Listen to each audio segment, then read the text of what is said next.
Well, welcome into the studio. It's nice to have you here. Thanks, man. And just let me go ahead and get this stuff out of the way early You on. make such eye contact. It's like it's disarming. Do you find that, Seth? I can't look at him when I'm on the radio with him. I always have to look down. You get lost, right?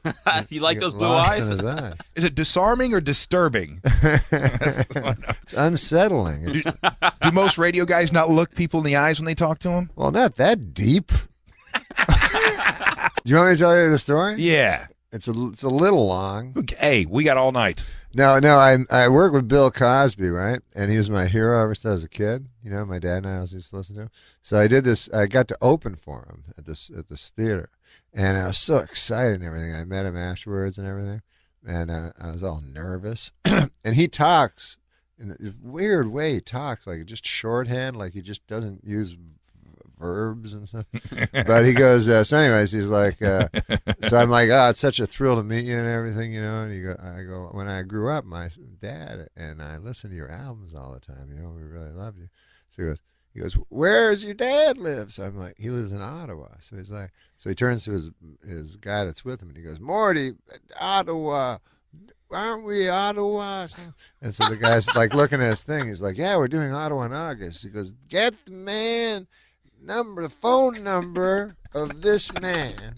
His father will come to the show. We will sit this man's father in the front. Now, afterwards, he will come back and talk. I'm the man's hero. So the man will come back and he will talk to his hero. So I was like all happy. I was like, oh my God, it's the greatest.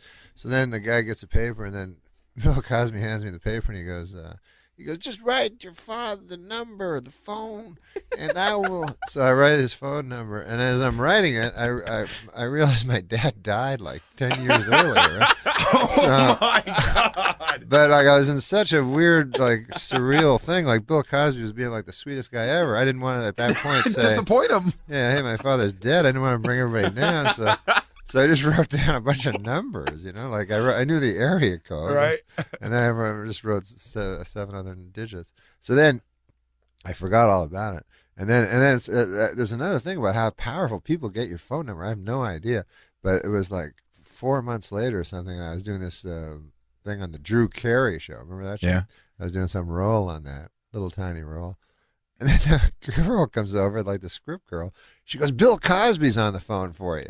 So I go, what? Oh, my gosh. So I went over and I go, hello? And he's like, yes, the number is a woman's voice comes on and says that the number is not a number. So I said, no. I keep lying, you know, because I couldn't at that point go, oh, yeah, I lied to you. My father said. So I'm like, no, that's the number. And he's like, I'm phoning the number twice.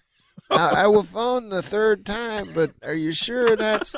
So I said, no, that's the number. I kept lying and lying. And so anyways, I told a story somewhere in New York, I think on Letterman or something like that. And then the next day, when I went to Saturday Night Live, there were all these flowers. Like there was like about 300 things of flowers. My whole office was filled with flowers. And then... like 2 days later, I found this little tiny card on one of the flowers, and it said, I'm sorry to inform you that your father is long since dead, Bill Cosby.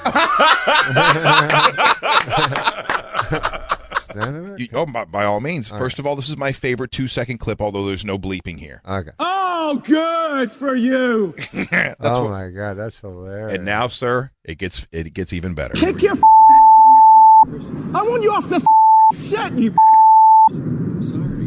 No, don't just be sorry. Think for 1 second. The are you doing? Are you professional or not? Yes, I am. Do I walk around and rip that? No, shut up, Bruce. Do I want? No, don't. Now, are you picturing him in a Batman costume the whole time doing this? Yeah, Lights down in the middle of a scene. Then why the are you walking right through? I mean, it just keeps going and going and going. This is almost a 4-minute tirade. What happened is his director of photography walked into a scene, I guess, in the back of another actor. This on the set of Terminator. And he just absolutely lost it. Yeah. So let's start right there. Well, that's probably it. That does sound like a mistake. Norm, have you ever Sounds lost? like a bad mistake. Have you ever lost it like this on the set?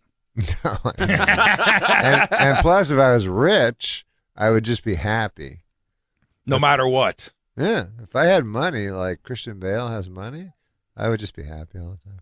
I would never be unhappy. Yeah, but if you had that kind of money, you wouldn't be out doing comedy tours like this and having me stare deep into your eyes. I wouldn't even be doing that movie.